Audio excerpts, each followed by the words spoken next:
Baik, Assalamualaikum. Perkenalkan, nama saya Erwin Saidu. Pada kesempatan kali ini saya akan membahas tentang pemboran menggunakan daya. Nah, pemboran merupakan salah satu rangkaian kegiatan eksplorasi untuk mengetahui kondisi litologi di bawah permukaan. Nah, kalau kita melihat gambar, ini merupakan rangkaian penentuan titik pemboran mulai dari pembuatan dudukan alat sampai dengan nanti menghasilkan core. Nah, selanjutnya adapun outline yang saya akan bahas, yang pertama pendahuluan, yang kedua tipe bor, yang ketiga faktor pemilihan alat bor, yang keempat metode pemboran, yang kelima mesin bor, keenam prosedur sampling. Nah, selanjutnya seperti kita ketahui bersama bahwa pemboran eksplorasi ini ingin mendapatkan data dan informasi tentang kondisi batuan yang dibor. Jenis sampel yang didapatkan ini berupa core dan cutting. Nah, persyaratan utama dalam pemboran adalah untuk mendapatkan inti bor yang utuh dengan recovery yang maksimal di atas dari 90%. Kalau kita melihat gambar ini, merupakan ini inti bor atau core, dan yang ini cutting atau pecahan batuan. Nah, selanjutnya jenis alat bor. Nah, jenis alat bor yang digunakan tergantung pada mekanisme pemboran, di mana pemboran putar atau rotary drilling ini umumnya digunakan berbagai jenis mata bor seperti roll cone bit dan diamond bit. Metode ini cocok untuk berbagai jenis batuan dan bisa digunakan untuk coring maupun non-coring.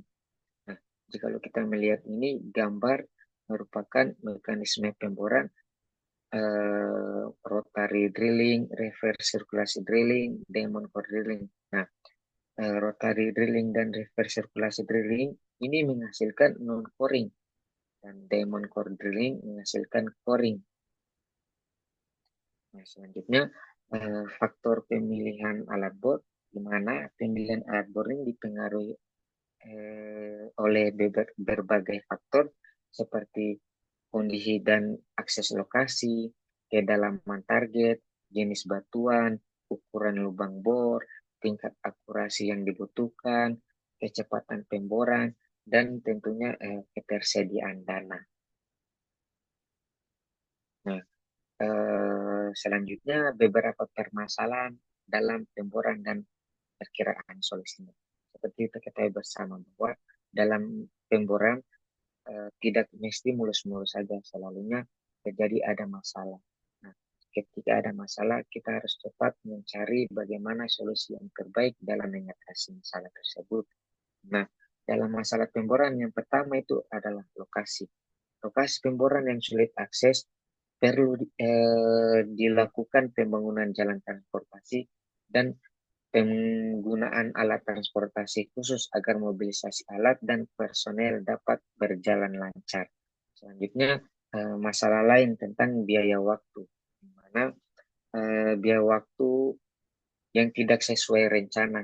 Untuk itu dibutuhkan mesin bor yang sesuai, manajemen kinerja yang baik, serta efisiensi dan logistik, serta memanfaatkan tenaga memanfaatkan serta waktu agar seluruh proses berjalan optimal dan hemat biaya. Nah, selanjutnya ketika terjadi formasi batuan yang keras, di mana pemilihan mata bor bisa cepat aus dan proses menjadi lambat. Nah, solusinya adalah menggunakan mata bor yang cocok serta menggunakan RPM dan WOB secara tepat agar formasi maksimal dan alat cepat awet. Nah, selanjutnya runtuhan dinding. Nah, runtuhan dinding ini juga menjadi masalah yang bisa menyebabkan lubang tertutup atau alat terjebak. Hal ini bisa dicegah dengan memasang casing serta mengelola fluida bor dengan benar, termasuk mengatur kecepatan alirannya, viskositas, dan berat jenis. Nah, berat jenis ini penting pula untuk memastikan terbentuknya mucek yang stabil untuk menjadi kestabilan dinding. Untuk kestabilan dinding lubang. Nah, untuk kestabilan dinding lubang eh,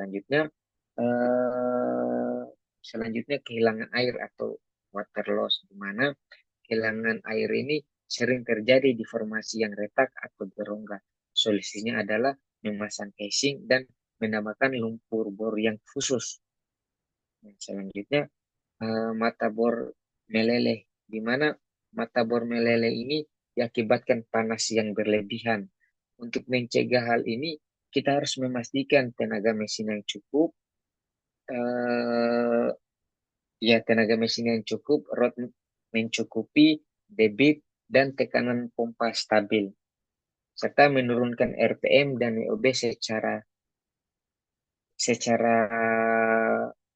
secara perlahan-lahan, serta nanti meningkatkan viskositas fluida agar bisa menutupi rekahan dan mempertahankan sirkulasi. Nah, kemudian kedalaman. Semakin dalam lubang bor, maka tantangan teknis juga semakin besar. Dibutuhkan peralatan yang siap, termasuk casing yang cukup, sistem fluida bor yang baik, serta pemantauan tekanan dan stabilitas lubang. Kemudian bena jatuh atau rod plus, di mana ketika ketika ketika ada yang jatuh di dalam, ketika alat atau apapun benda yang jatuh di dalam, maka harus segera ditangani dengan fishing tools untuk mengambil kembali bagian yang tertinggal terakhir. Selanjutnya, stang bor terjepit. Nah, stang bor terjepit ini merupakan masalah serius yang perlu penanganan hati-hati. Nah, bisa diatasi dengan meningkatkan viskositas dan tekanan fluida bor. Kemudian menarik dengan hoist menggunakan putaran rendah dan kuat. Dan jika perlu dibantu dengan dongkrak agar alat bisa eh, agar bisa alat agar alat bisa bebas tanpa merusak formasi. Selanjutnya jenis ukuran wearline, di mana wearline menggunakan drill rod dan core barrel, di mana ini didesain agar pengambilan core dapat dilakukan tanpa perlu mencabut seluruh pipa bor. Nah, drill drill rod ini merupakan pipa bor yang menyusun rangkaian bor dari permukaan hingga ke dasar lubang. Nah, sedangkan kolbal ini merupakan alat khusus di bagian bawah rangkaian bor untuk mengambil sampai inti batuan bor. Untuk diameternya tersendiri itu berbeda-beda tergantung dari eh, drill rod dan core barrel. Selanjutnya, kapan harus memulai dan berhenti saat melakukan pemboran? Nah, dalam melakukan awal pemboran kita harus melakukan persetujuan kontrak dan perizinan. Kemudian perhitungan dasar, misalnya merancang jumlah titik bor, estimasi kecepatan pemboran, berapa titik bor bisa diselesaikan dalam 1 hari, kemudian logistik. Nah, setelah dilakukan semua, maka setelah kegiatan pemboran dilakukan, nah pasti ada akhir dari pemboran. Di mana sih akhir dalam pemboran tersebut? Nah, akhir dari pemboran tersebut ini setelah pekerjaan pemboran selesai pada kedalaman yang diinginkan dan sesuai kontrak yang disepakati.